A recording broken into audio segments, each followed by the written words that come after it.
people in Brentwood and Encino got the all clear to return home tonight after they were evacuated last Friday. KCAL's Gio Insignares continues our coverage tonight from Encino.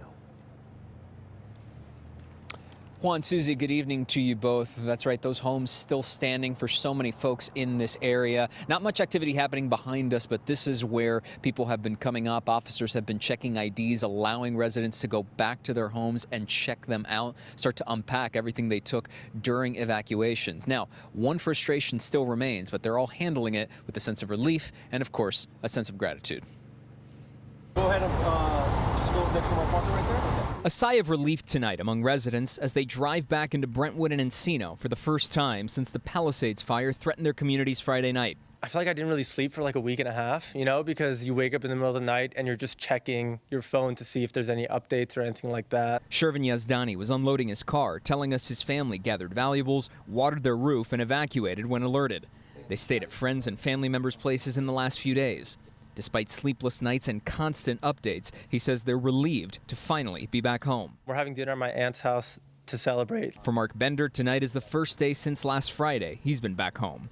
He and his family packed 3 cars worth of belongings along with their 2 dogs and left, hoping for the best. Weren't sure if we were coming back to our house. I mean, I have photos. It was ablaze. The sky was red. It was crazy, but I'm really happy to have my house, but more happy to have, my family and my dogs. But now another issue takes center stage for those returning home: power. The streets are still dark, and according to neighbors, there's no current update on when the power will be turned back on.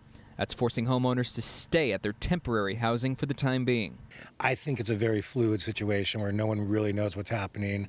The DWP told me that they're relying on the police and the fire department, so when they get the okay, they'll flip it on, but no time frame yet. But even with the electric headaches, there's still a sense of ease, knowing at least they still have a place to call home, all punctuated by a sense of gratitude toward those around them. Thank you. You're welcome. Thank you. Have a good night. Take care. Your work. No problem. Yes.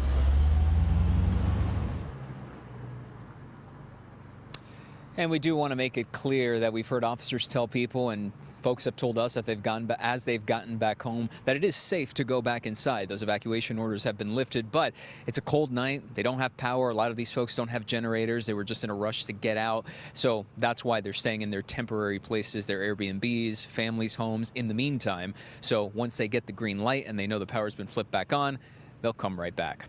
Reporting in Encino this evening, I'm Gio Insignares, KCAL News. Gio, thank you. And if you have a story to share about the Southern California wildfires, we certainly want to hear from you. And we want to know what you went through or challenges you're facing now. Go to kcalnews.com/tips, or you can use the QR code on your screen to send us your story.